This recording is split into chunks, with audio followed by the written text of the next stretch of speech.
Sisters, it is Sister Mary. We are going to be reading Matthew chapter 24 out of the Amplified Bible.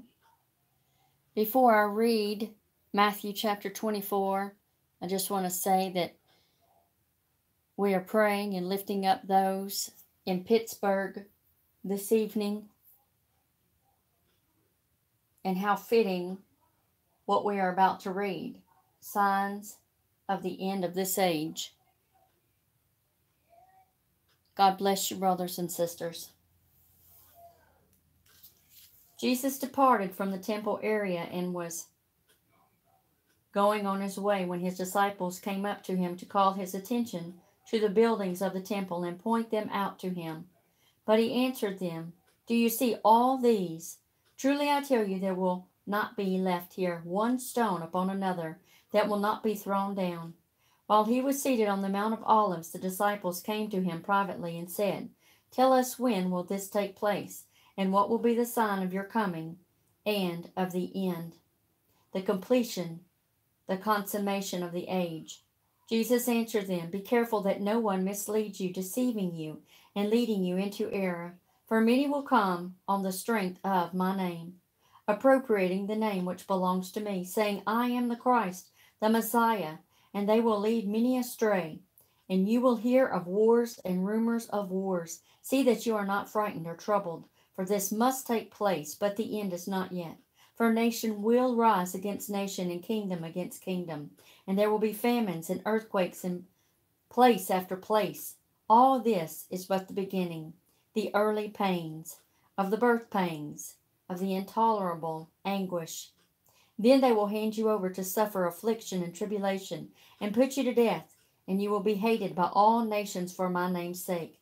And then many will be offended and repelled, and will begin to distrust and desert him who they ought to trust and obey, and will stumble and fall away and betray one another and pursue one another with hatred.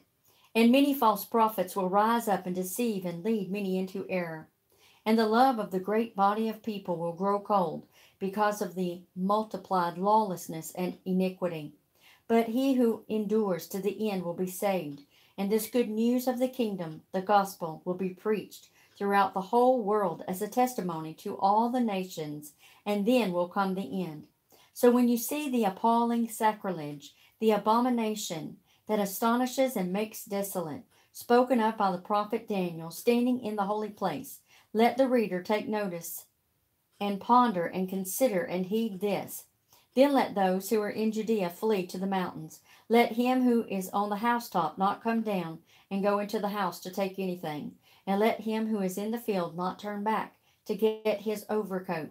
And alas, for the women who are pregnant and for those who have nursing babies in those days, pray that your flight may not be in winter or on a Sabbath. For there will be great tribulation, affliction, distress, and oppression, such as not been from the beginning of the world until now, no, and never will be again. And if those days had not been shortened, no human being would endure and survive. But for the sake of the elect, God's chosen ones, those days will be shortened.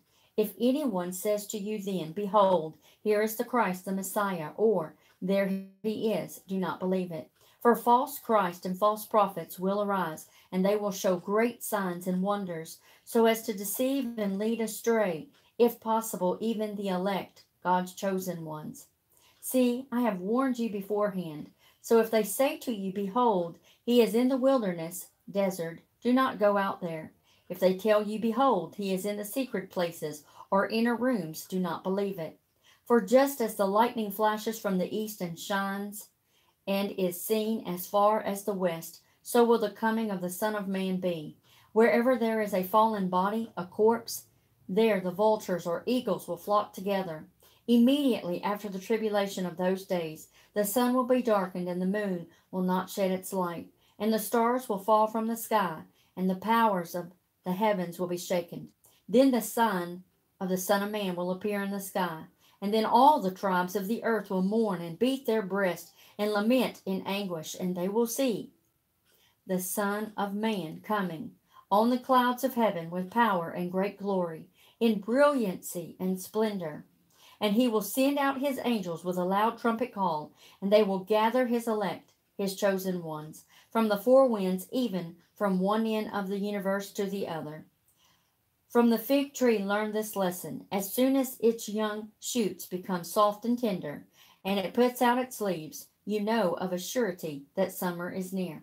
So also when you see these signs, all taken together, coming to pass, you may know of a surety that he is near, at the very doors.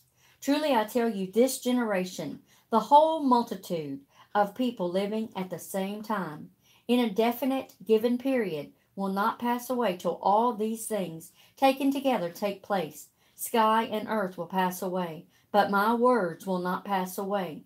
But of that exact day and hour no one knows, not even the angels of heaven, nor the Son, but only the Father.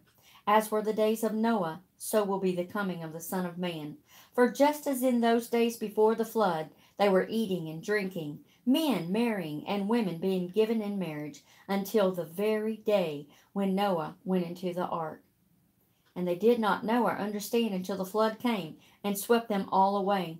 So will be the coming of the Son of Man. At that time 2 men will be in the field, one will be taken and one will be left. 2 women will be grinding at the hand mill. One will be taken and one will be left. Watch therefore, give strict attention, be cautious and active, for you do not know in what kind of a day, whether a near or remote one, your Lord is coming. But understand this, had the householder known in what part of the night, whether in a night or a morning, watch the thief was coming, he would have watched and would not have allowed his house to be undermined and broken into. You also must be ready, therefore, for the Son of Man is coming at an hour when you do not expect him. Who then is the faithful, thoughtful, and wise servant whom his master has put in charge of his household to give to the others the food and supplies at the proper time? Blessed, happy, fortunate, and to be envied is the servant whom when his master comes, he will find doing so. I solemnly declare to you, he will set him over all his possessions. But if that servant is wicked and says to himself, my master is delayed and is going to be gone a long time, and begins to beat his fellow servants and to eat and drink with the drunken, the master of that servant will come on a day when he does not expect him, and at an hour of which he is not aware, and will punish him, cut him up by scourging, and putting him with the pretenders, the hypocrites. There will be weeping and grinding of teeth.